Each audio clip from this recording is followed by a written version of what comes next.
Assalamualaikum. Waalaikumsalam. Apa kabar semuanya? Baik. Alhamdulillah. Jadi pada kesempatan kali ini kita akan membahas pembelajaran yang lalu dan juga yang kita akan kita bahas pada hari ini. Sebelum kita belajar, ada baiknya kita membaca doa terlebih dahulu. Doa dimulai. Bismillahirrahmanirrahim. Rabbi zidni ilman warzuqni fahman. Sebelum kita mulai, Bapak akan mengecek kehadiran kita pada pertemuan kali ini. Aman Afan, Muhammad Adil, Pak. Wawan. Ayo, Pak. Oke, sepertinya ada semua. Sebelum dimulai, apakah tugas yang sebelumnya sudah dikerjakan? Sudah dikumpul ke kelas? Sudah. Oke. Nah, pada pembelajaran kali ini, Bapak akan menyajikan materi yang berjudul kewajiban belajar dan mengajar.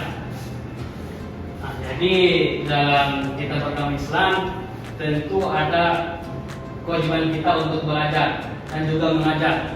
Dan ini juga berdasarkan dari sumber Al-Quran. Nah, perintah pertama dalam Al-Quran itu membaca. Itu di surah Al-Alaq ayat 95, yang pada dasarnya menjadi tombak atau menjadi sumber utama kewajiban belajar dalam Islam. Perintah pertamanya yaitu Iqra, yaitu bacalah. Ini disebutkan 2 kali, yang menunjukkan pentingnya membaca, berpikir, dan meneliti sebagai ibadah tertinggi dalam kita sebagai hamba. Nah, ada 3 pembagian di dalamnya, yaitu yang pertama itu membaca teks, yaitu memahami ilmu pengetahuan melalui literasi dan dokumentasi. Itu baik bisa ditemukan di Al-Quran, di hadis. Setelah itu membaca alam, itu mengamati tanda-tanda kebenaran Allah SWT.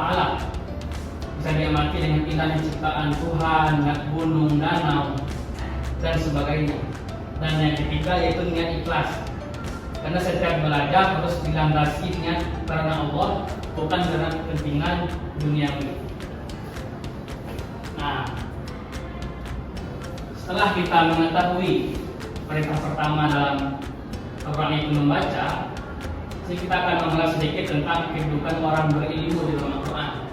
Dan terdapat dalam surah Al-Mujadalah ayat 11 yang menegaskan bahwasanya Allah menegaskan orang yang derajatnya tinggi itu adalah orang yang berilmu dan beriman.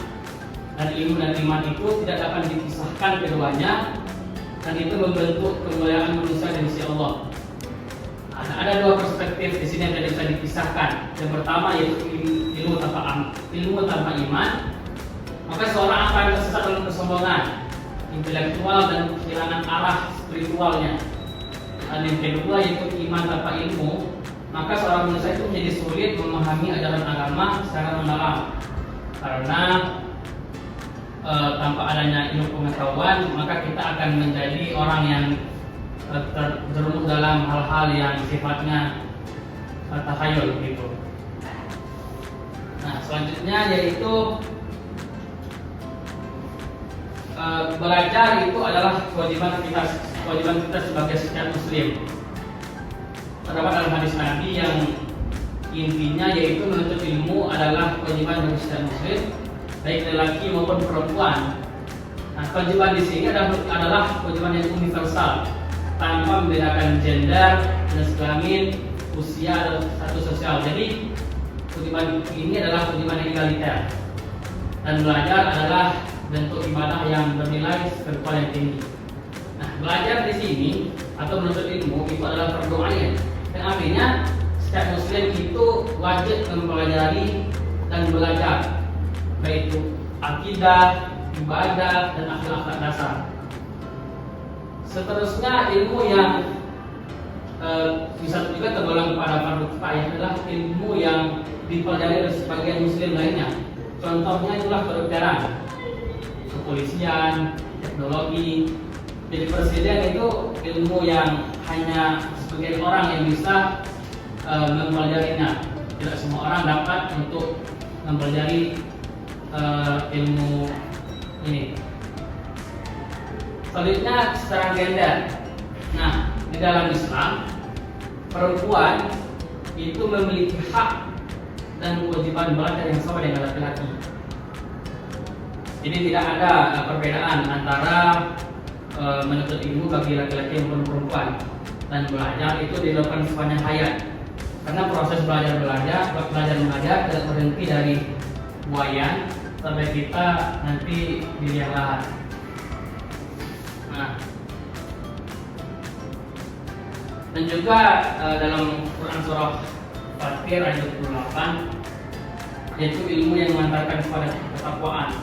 Dan pada intinya ayat ini menegaskan bahwasanya hanya orang yang berilmu yang benar-benar takut kepada Allah.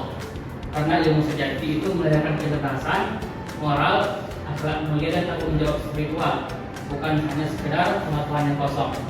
Karena hal ini dibagi menjadi dua hal, yaitu yang pertama ilmu yang bermanfaat, yaitu mendekatkan diri kepada Allah, yang nantinya akan memberikan akhlak mulia dan akan bermanfaat kepada khalayak ramai. Seandainya itu ilmu yang tidak bermanfaat, ilmu yang tidak menghasilkan amal soleh dan hanya kesombongan.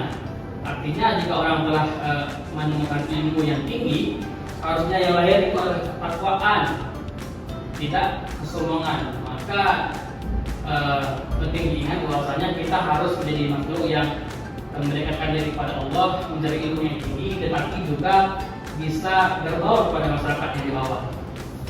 Nah, selanjutnya belajar itu sebagai ibadah dan jalan menuju kebahagiaan. Dalam hadis Nabi yang intinya yaitu barang siapa yang menempuh jalan mencari ilmu, maka Allah akan memudahkan jalannya menuju surga. Dan belajar dengan ikhlas adalah bentuk ibadah yang menyalurkan pahala. Dan ilmu membawa kepada keseimbangan antara dunia dan akhirat. Terusnya yang pertama itu niat yang ikhlas. Karena belajar karena Allah itu harus benar-benar menjadi kebahagiaan bagi kita, bukan hanya sebagai status saja belajar itu. Kemudian yang kedua yaitu amal yang soleh. Artinya kalau kita mengamalkan ilmu harus memiliki manfaat bagi masyarakat banyak dan juga bagi teman-teman kita. Sebenarnya itu ketakwaan, yang artinya ilmu itu menuntut kesadaran penuh dan juga pengabdian kepada Allah. Dan yang terakhir kebahagiaan dunia akhirat.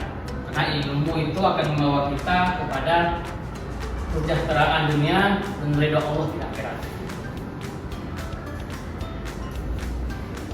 Nah, sini ada juga tanggung jawab kolektif pendidikan yang terdapat dalam surah At-Taubah ayat 122 yang menegaskan bahwasanya pendidikan adalah tanggung jawab bersama individu, keluarga, masyarakat, dan negara. Dan juga negara harus bersinergi menciptakan lingkungan yang mendukung budaya belajar dan membentuk karakter. Nah, di sini kita sebagai individu dituntut untuk menuntut ilmu dan mengamalkannya untuk diri sendiri dan juga orang lain. Di keluarga, setelah kita menerima ilmu tersebut, kita juga harus mengajarkan, mendidik anak dengan moral, kejujuran, dan disiplin sejak dini.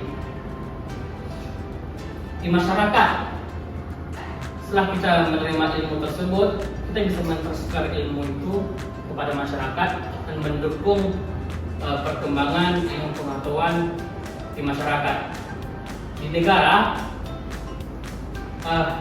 ilmu itu atau akses menuju pendidikan itu dijamin merata dan negara memfasilitasi pembelajaran yang berkualitas sehingga terciptanya sumber daya manusia yang berdaya saing baik di kancah nasional maupun internasional.